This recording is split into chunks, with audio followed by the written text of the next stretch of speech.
S, வீடு, schools, hotels, store room இங்கெல்லாம் partition wall கட்டணும்னாலும் இப்போ பில்டிங் ஓனர்ஸோட first choice Renocon Rapid Wall Panels. 26 வருட நம்பிக்கை, லட்சக்கணக்கான சந்தோஷ திருமணங்கள். கல்யாணம்னாலே தமிழ் மேட்ரிமோனி தான். கன்னிராசி ஆண்களுடைய குணாதிசயங்கள் என்ன, அவங்களோட வாழ்க்கை எப்படிமா இருக்கும்? ரொம்ப பெர்ஃபெக்டாக இருப்பாங்க. அவங்களுடைய வேலைகளில் குறைச்ச நேரத்தில் சிறப்பாக செய்கிறது எப்படின்னு செய்வாங்க. ரொம்ப சரளமாக பேசுவாங்க. எந்த லாங்குவேஜில் பேசினாலும் இவங்களும் பன்மொழி திறமை உடையவங்களாக இருப்பாங்க. இவங்க எந்த லாங்குவேஜில் பேசினாலும் அப்படியே நேட்டிவ் ஸ்பீக்கர் மாதிரியே பேசுவாங்க. இந்த டேக் இட் ஈஸி பாலிசி வச்சிருக்கிறனால இவங்க யார் கூடயும் பகைத்து கொள்ள மாட்டாங்க. இவங்களுக்கு பகையே இருக்காது, எல்லாரும் நண்பர்கள் தான். கன்னிராசி ஆண்களுடைய திருமண வாழ்க்கை எப்படி இருக்கும்? இவங்களுக்கு மனைவிமாரெலாம் கொஞ்சம் கொடுங்கோலர்களாக தான் இருப்பாங்க. ஏன்னா கன்னிராசி ஆண்களுடைய வேலை, சுயதொழில், படிப்பு அந்த விஷயங்கள் அப்படிமா? எழுத்து சம்மந்தப்பட்ட வேலை, கணக்கு சம்மந்தப்பட்ட வேலை இதெல்லாம் நல்லா செய்வாங்க. ஒரு ஆசிரியராக இருப்பாங்க. ஆசிரியர்னா பெஸ்ட் டீச்சராக இருப்பாங்க. ஆதன ஆன்மீகம் நேயர்களுக்கு ஷாம்லாவின் அன்பு கலந்த வணக்கங்கள். நம்ம ஆதன ஆன்மீகத்தில் ஆன்மீகம் சம்பந்தப்பட்ட பல கேள்விகளுக்குமே தினந்தோறும் ஒவ்வொரு வகைகளில் பதில்களை பார்த்துக்கிட்டு இருக்கோம். அந்த வகையில் இன்னைக்கு நம்மோடு ராஜேஸ்வரி செல்லையாம்மா இணைஞ்சிருக்கிறாங்க. நிறைய விஷயங்களை இன்னைக்கும் கேட்டு தெரிஞ்சுக்க போகிறோம். வணக்கம்மா. வணக்கம்மா. எப்படி இருக்கீங்க? நல்லா இருக்கேன்.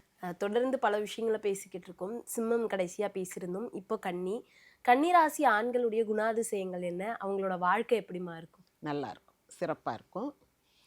கன்னியாராசிக்காரங்கனாலே கடமை, கண்ணியம், கட்டுப்பாடு உடையவர்கள்னு அர்த்தம்.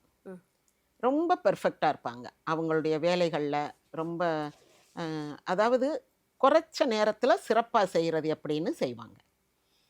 ரொம்ப குறுகிய சில வார்த்தைகளில் பெரிய விஷயங்களை பேசுவாங்க.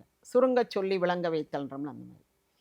இன்னொன்று இவங்க பேசுகிறத என்னமோ கேட்டார் பிணிக்கவும் கேளாதவர் வேட்கை கொள்ளவுமான பேச்சாக இருக்கும். இவங்க பேசுனாங்கன்னா எல்லாரும் அப்படி கேட்டுக்கிட்டே இருப்பாங்க. ஏன் இன்னைக்கு ரொம்ப அருமையாக ஒரு விஷயம் சொன்னாப்லப்பா அப்படின்னா, அப்படியா, ஐயோ நான் மிஸ் பண்ணிட்டேனேன்னு அடுத்தவங்க சொல்கிற மாதிரி இருக்கும். ரொம்ப அழகாக பேசுவாங்க. தேர்ந்தெடுத்த சொற்களை கொண்டு, வெற்று சொற்கள் இல்லாமல் இந்த வந்து போய் ஆக்சுவலி அப்படின்லாம் பேசாமல் ரொம்ப சரளமாக பேசுவாங்க. எந்த லாங்குவேஜில் பேசினாலும் இவங்களும் பன்மொழி திறமை உடையவங்களாக இருப்பாங்க. இவங்க எந்த லாங்குவேஜில் பேசினாலும் அப்படியே நேட்டிவ் ஸ்பீக்கர் மாதிரியே பேசுவாங்க. அவ்வளவு சரளமாக, அவ்வளவு ஸ்பீடாக, திக்காமல் திணறாமல் அந்த மாதிரி நல்லா பேசக்கூடியவங்க. நல்ல கலாரசிகராக இருப்பாங்க. அதாவது கலாரசிகன்னா இந்த பாட்டு கேட்குறது, ஸ்பீச் கேட்குறது, குரல் சம்மந்தப்பட்ட விஷயங்களில் நல்ல கருத்து செலுத்துவாங்க. கணக்கு நல்ல கெட்டிக்காரவங்களாக இருப்பாங்க. இந்த ஆடிட்டர், அக்கௌண்டன்ட் இந்த மாதிரி வேலைகள்லாம் நல்லா செய்வாங்க. என்ன இது ஒரு சுக்கிரன் நீசம் அடைகிற ராசின்றனால இவங்களுடைய அந்த காதல், காம வேட்கை இதெல்லாம் அவங்களுக்கு வெளிப்படுத்த தெரியாது. பெரும்பாலும் இவங்க காதலிச்சா அதை சொல்லவே மாட்டாங்க. இந்த ரொமான்டிக்காக நடந்துக்கெல்லாம் தெரியாது இவங்களுக்கு. இப்போ இந்த ரிஷபம், மேஷம், துலாம் இவங்கெல்லாம் கொஞ்சம் அதை எக்ஸ்ப்ரெஸ் பண்ணுவாங்க. ரிஷபம் ரொம்ப எக்ஸ்ப்ரெஸ் பண்ணாது, பட் மேஷம், துலாம்லாம் எக்ஸ்ப்ரெஸ் பண்ணுவாங்க. இவங்க they are not expressive, especially with love and sex. மற்றதெல்லாம் ஒரு பெரிய ஸ்பீச் கொடுங்கன்னுங்க நல்லா பேசுவாங்க. அதுவே ஒய்ஃப்ட உட்காந்து ஒரு 2 நிமிஷம் பேசு அப்படின்னா இதே தான் ஒய்ஃப்ட போய் சொல்லிக்கிட்டு இருப்பாங்க. ஒய்ஃப் ஒரு ஸ்டூடெண்ட் மாதிரி உட்காந்து இவங்கக்கிட்ட அப்படியான்னு கேட்டுக்கிட்டே இருக்கும். அது இல்லைன்னா அதுவும் இல்லை, அந்த ஒரு அருகில் இருக்கும் தன்மையும் இல்லாமல் போயிடும். இவங்க எப்போவுமே ரொம்ப சீரியஸ் டாக்ஸ் தான். அதாவது விளையாட்டா, கேலியா, கிண்டலாலாம் பேசுவாங்க. ஆனால் ரொமான்டிக்கெல்லாம் பேச தெரியாது. அதுக்கான முயற்சிகள் எடுக்கவோ அந்த லவ் அண்ட் செக்ஸ் லைஃப்பில் இவங்க ரொம்ப பிரகாசிக்க மாட்டாங்க. அப்படி வச்சுக்கிடுவோம். இவங்க ஒரு கிரேட் லவ்வரோ அல்லது வேறு அந்த மாதிரியெல்லாம் கிடையாது. ஒரு தாம்பத்தியத்தில் அதிக ஈடுபாடு கொண்டவர்கள் அப்படின்னு பொதுவாக கிடையாது. வேறு ஒரு கிரக காம்பினேஷன் இருந்தால் அது வரும். பட் இன் ஜென்ரல் இவங்க கொஞ்சம் ஸ்லோ கோயர்ஸ் தான். மற்றபடி இவங்க நிறைய விஷயங்களை டேக் இட் ஈஸி மாதிரி எடுத்துக்கிடுவாங்க. மனசுக்குள்ளே கொஞ்சம் உறுத்தல் இருந்தாலும் கூட ஒரு இவங்க பேச்சை யாரும் ஒரு 10 பேர் முன்னாடி ஒன்று சொல்கிறாங்க, அதெல்லாம் சும்மா நீ சொல்கிறதெல்லாம் ஒன்றும் நடக்காது அப்படின்னா ஹர்ட் ஆக மாட்டாங்க. நீ வேணால் வெயிட் பண்ணி பார் அப்படின்ட்டு போயிடுவாங்க. இதுதான் நான் சொன்னது தான் நடக்கும் அப்படின்ட்டு போயிடுவாங்க. ரொம்ப வந்து உனக்கு என்ன தெரியும், நான் வந்து புள்ளி விவரங்களோட நான் படித்தேன், இந்த அதை படித்தேன் இதை படித்தேன்னு ஆர்கியூலாம் பண்ண மாட்டாங்க. கொஞ்சம் அமைதியாக அப்படியே கண்டுக்காமல் தன்னை ஒரு ஆள் அவமானப்படுத்துகிறாங்க, தன்னை வந்து அலட்சியப்படுத்துகிறாங்கன்னா அதை ரொம்ப கண்டுக்க மாட்டாங்க. அப்புறம் இவங்களுக்கு மனைவிமாரெலாம் வந்து கொஞ்சம் கொடுங்கோலர்களாக தான் இருப்பாங்க. ஏன்னா இது ரொம்ப சாஃப்ட்ன்றனால ஒரு சாஃப்டான மனைவி அமைஞ்சா கூட கொஞ்சம் அதிகாரம் பண்ண ஆரம்பிச்சிடும். கொஞ்சம் அதிகாரம் பண்ண ஆரம்பிச்சிடும், எனக்கு தான் எல்லாம் தெரியுன்ற மாதிரி பேச ஆரம்பிச்சிடும். இவங்க வந்து ரொம்ப சாஃப்ட் அக்செப்ட் பண்ணிக்கிடுவாங்க. ஒய்ஃப் என்ன சொன்னாலும் கேட்பாங்க. மனைவி சொல்லே மந்திரம்னு வாழக்கூடிய ஒரு ராசி வந்து கன்னியா ராசி. மனைவி சொல்லல, எந்த பெண் சொன்னாலும் கேட்பாங்க. அம்மா சொல்கிறத கேட்பாங்க, அக்கா சொல்கிறத கேட்பாங்க, ஃப்ரெண்ட்ஸ் சொல்கிறத கேட்பாங்க, பொண்டாட்டி சொல்கிறதையும் கேட்பாங்க. அவங்கள சுற்றி நிறைய பெண்கள் இருப்பாங்க. சுற்றினா ரசிகைகள் இல்லை, நல்ல ஒரு உறவு சார்ந்த பெண்கள், அந்த மாதிரி ஒரு டீசன்ட் விமன், ரிலேட்டிவ்ஸு, அந்த மாதிரி வந்து பெண்களுடைய டாமினேஷன் அல்லது பெண்களுடைய இம்பேக்ட் இவங்களுக்கு நிறையா இருக்கும். ஏதாவது ஒன்று சொன்னால் இது எங்கள் அக்கா சொன்னது, எங்கள் அக்கா அப்படி தான் செய்வாங்கன்னுவாங்க, லதா அப்படி தான் பண்ணுவாய் என் கிளாஸ்மேட் அப்படிம்பாங்க, எங்கள் அம்மா அப்படி தான் சொல்லுவாங்கன்னுவாங்க. எந்நேரம் அவங்க வாயிலிருந்து ஒரு நாளைக்கு ஒரு 4 பெண்களை பற்றிய ஒரு ரெஃபரன்ஸாவது வந்துடும். ஓகே, அவங்களுக்குள்ளே இவங்க பெரிய இம்பேக்ட் ஏற்படுத்தியிருப்பாங்க அந்த பெண்கள். அப்புறம் வந்து என்னென்னா, இந்த டேக் இட் ஈஸி பாலிசி வச்சிருக்கிறனால இவங்க யாரு கூடயும் பகைத்து கொள்ள மாட்டார்கள். இவங்களுக்கு பகையே இருக்காது, எல்லாரும் நண்பர்கள் தான். இப்போ ஒரு ஹிந்துவாக இருந்தால் ஒரு முஸ்லீம் விஷயம் நடக்குது அப்படின்னா கூட பரவாயில்ல, அதனால என்ன, ரொம்ப இது போட்டு சவுண்டு ரொம்ப இறைச்சலாக இருக்கியா, போய் வாங்க ஒரு கம்ப்ளைண்ட் பண்ணுவோம், அல்லது அவங்ககிட்டே போய் சொல்லுவோனே அப்படியா 2 நாள் வச்சுட்டு போகிறாங்க, அது நல்லா தானே இருக்குது கேட்குறதுக்குன்னுவாங்க. உடனே எல்லாரும் அப்படியா நல்லா இருக்கா அப்படின்ட்டு சரின்ட்டு போயிடுவாங்க. அது நல்லா தானே இருக்குது கேட்குறதுக்கு அப்படின்ட்டுருவாங்க. ஏதாவது விஷயத்தை வந்து ரொம்ப எளிமைப்படுத்தி மக்கள்கிட்ட கொண்டு போய் சேர்த்துருவாங்க. இது ஒன்றும் நம்ம அதனது விரோதத்திற்குரிய செயல் இல்லை, அதை ரசிக்க கற்றுக்கங்க, அப்படியே அதை அக்செப்ட் பண்ணிக்கங்க, அடாப்ட் பண்ணிக்கங்க இந்த சூழ்நிலையில்.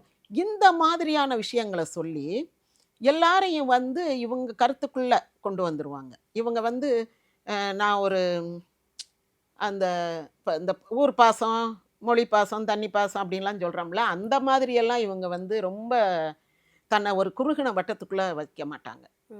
இவங்க ஒரு சர்வதேச குடிமகன். அமெரிக்காக்காரனையும் தான் ஃப்ரெண்டுன்னுவாங்க, ஆப்பிரிக்காக்காரனையும் தான் ஃப்ரெண்டுன்னுவாங்க. அது அவங்க பாலிசியும் சரின்னுவாங்க, ஆப்பிரிக்கன் பாலிசியும் சரின்னுவாங்க.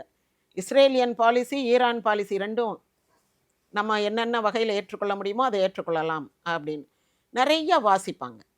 அவங்களுக்கு அதாவது I can speak anything under the ஸ்கைன்றாங்கல்ல, அந்த மாதிரி ஒரு பலதுறை வாசிப்பும் பயிற்சியும் உள்ளவங்க. அதனால வந்து இவங்களுக்குள்ள பகை, விரோதம், வன்மம் இதெல்லாம் இருக்காது.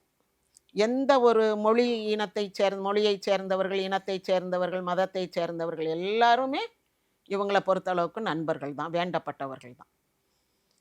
நல்லான் எல்லாருக்கும் நல்லான்னு ஒரு வசனம் வரும் ஒரு காலத்தில். அது மாதிரி இவங்க எல்லாருக்கும் நல்லவங்க. அது எப்படி எல்லாருக்கும் நல்லவங்களா இருக்க முடியும் அப்படின்னு நம்ம நினைப்போம்.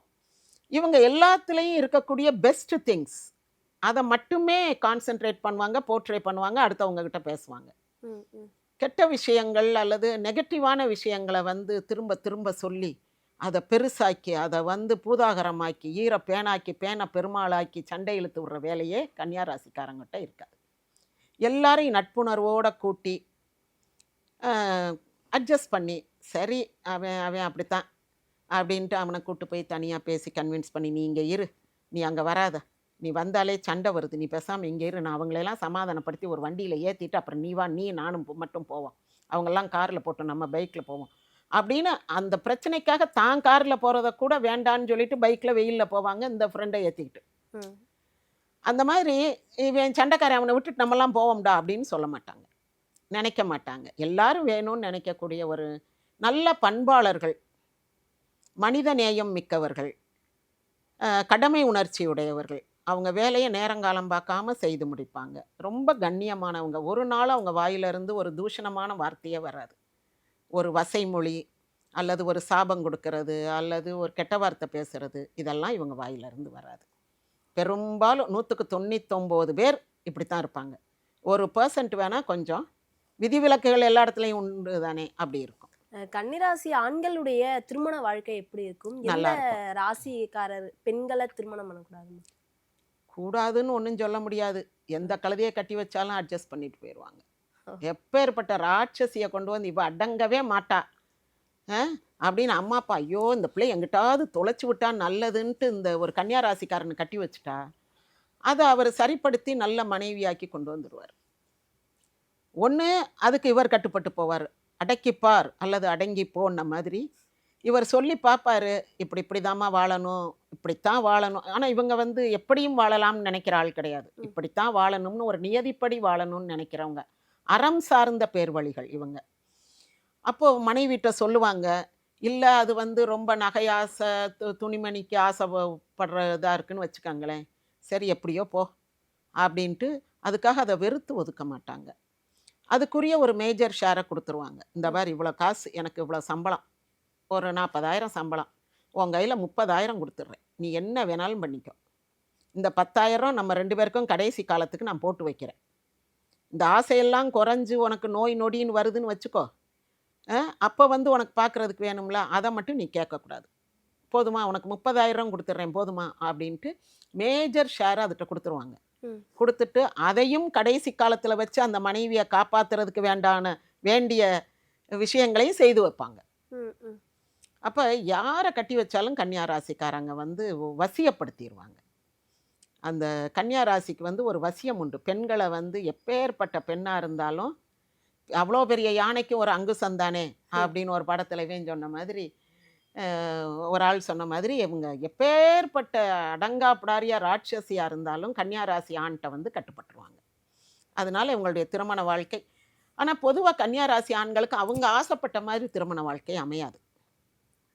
அவங்க ஆசைப்பட்ட மாதிரி அமையாது. ஆனால் எந்த வாழ்க்கை எப்படி அமைஞ்சாலும் அதை வந்து அவங்க அட்ஜஸ்ட் பண்ணிக்கிடுவாங்க. அவங்க வந்து they don't come with complaints, they have complaints. ஆனால் யார்கிட்டையும் போய் என் பொண்டாட்டி சரியில்லை, அப்படி இருக்கா, என் பிள்ளைய ஒன்றும் ஒழுங்காக படிக்க மாட்டேனுது, சாயந்தரம் ஆனால் அப்படி பண்ணுதுங்க, இங்கே போதுங்க, ஊரை சுற்றுதுங்க அப்படின்லாம் கம்ப்ளைண்ட் பண்ணவே மாட்டாங்க. எல்லாத்தையுமே பாசிட்டிவாகவே பேசுவாங்க. அடுத்த ஆளுக்கு நெகட்டிவாக தெரிகிற விஷயங்களை கூட இவங்க பாசிட்டிவாக சொல்லும் போது அவங்க கம்ப்ளைண்ட்டாக பேச முடியாதுல்ல.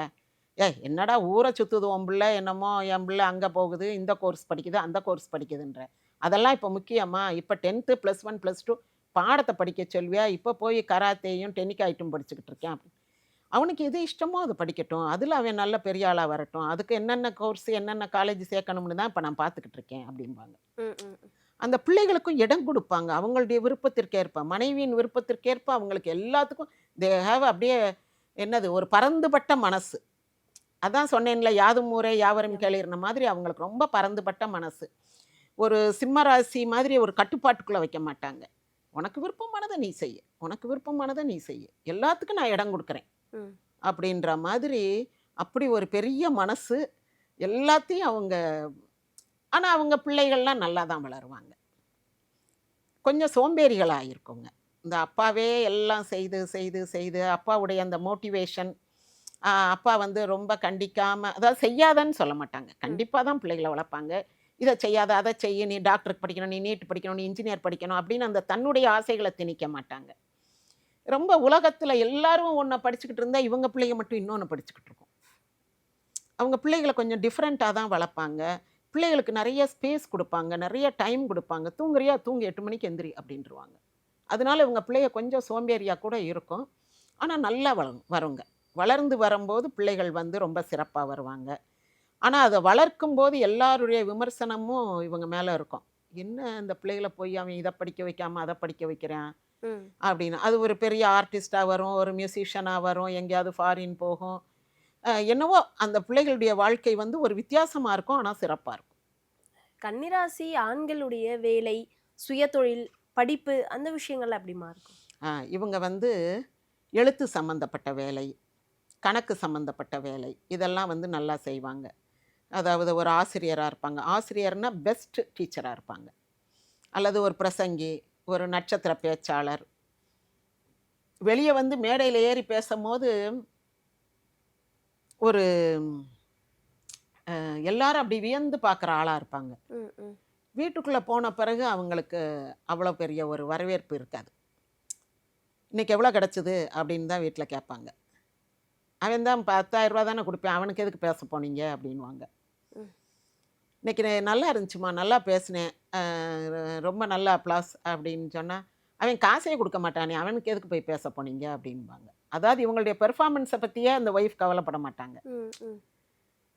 You are not well paid, you are not well received. அவங்க உங்கள் பேச்சுக்கு உங்கள் திறமைக்கு மதிப்பு கம்மியாக தான் கிடைக்கும், நீங்கள் எதுக்கு அங்கே போகிறீங்க அப்படிம்பாங்க. ஆனால் அங்கே வந்து நல்ல கூட்டம் இருக்குது, நல்ல அப்ளாஸ் இருக்குது. அப்போ ஒரு ரசிகருடைய கைதட்டல் தானே ஒரு கலைஞனுக்கு பெரிய ஊதியம். அது வீட்டில் புரியாது. பட் இவங்க வந்து காசு பணம் பார்க்காம எல்லாருக்கும் செய்யக்கூடிய உதவி அப்படி செய்வாங்க. ஆசிரியர் பணி, கணக்காளர் பணி, நிர்வாகஸ்தராக இருக்கிறது, மேனேஜர், அந்த மாதிரியான ஒரு மென்மையான வேலைகள் தான் அவங்க செய்வாங்க. ரொம்ப கடுமையாக வெயிலில் அலையிறது, இந்த சேல்ஸ் ஏஜென்ட்டு அந்த மாதிரியெல்லாம் அலையிறது, இலக்கு ஃபிக்ஸ் பண்ணி பார்க்குற வேலைகள், டார்கெட் ஃபிக்ஸ் பண்ணி பார்க்குறது, அதெல்லாம் இவங்களுக்கு பிடிக்காது. கொஞ்சம் மைண்டை ரிலாக்ஸாக வச்சு நம்ம உட்காந்து வேலை பார்க்கணும் எவ்வளோ நேரம்லாம். அவங்களுக்கு வேலை பார்க்குற இடம் வந்து ரொம்ப பீஸ்ஃபுல்லாக இருக்கணும். கரபுரான்னு சத்தம் சண்டை அந்த மாதிரிலாம் இருக்கக்கூடாது. சண்டையெல்லாம் யாராவது போட்டால் அமைதியாக இருங்கப்பா அப்படின்னு இவங்க போய் அமைதியாக போய், சரி உனக்கு என்ன வேணும், அந்த அந்த அவன் செய்யணுமா, அந்த வேலையை கூட நான் செய்து கொடுத்துட்றேன், நீ வா, நீ அந்த அவங்களுக்கு கொஞ்சம் ஹெல்ப் பண்ணு. சார் அவர் செய்ய வேண்டிய வேலை நான் ஏன் சார் செய்யணும், நீங்கள் என்ன சார் இப்படி பேசுகிறீங்க, சரி நீ போ நான் செஞ்சுக்கிறேன், இல்லை சார் நானே செய்கிறேன் அப்படின்னு அவங்க வந்து செஞ்சுருவாங்க. அந்த மாதிரி சுமூகமாக பேச்சுவார்த்தையில் முடிச்சிருவாங்களே தவிர உடனே நீ வான்னு உட்காந்து 2 பேரையும் பேச விட்டு பஞ்சாயத்து பண்ணி தான் ஒரு பெரிய பஞ்சாயத்து தலைவர் மாதிரி கட்ட பஞ்சாயத்து பண்ணி அந்த மாதிரிலாம் பண்ண மாட்டாங்க. அவங்கள பொறுத்தளவுக்கு அந்த ஒர்க் பிளேஸ் வந்து அமைதியாக இருக்கணும், வீடு வந்து அமைதியாக இருக்கணும், பீஸ்ஃபுல்லாக இருக்கணும். நிறைய கற்பனை இருக்கும் அவங்களுக்கு. அப்படியே கற்பனையில் கொஞ்சம் நேரம் அப்படியே வாழ்வாங்க. இது இப்படி இருந்தால் எப்படி இருக்கும், அது அப்படி இருந்தால் எப்படி இருக்கும் அப்படின்னு ஒரு கற்பனையில் வந்து இவங்களுக்கு நிறைய ட்ராவல் பண்ணுற ஆசை இருக்கும். அங்கே போகணும், இந்த ஊருக்கு போகணும், அந்த ஊருக்கு, யாருமே போகாத ஊருக்கெல்லாம் போகணுன்னு இவங்க ஆசைப்படுவாங்க.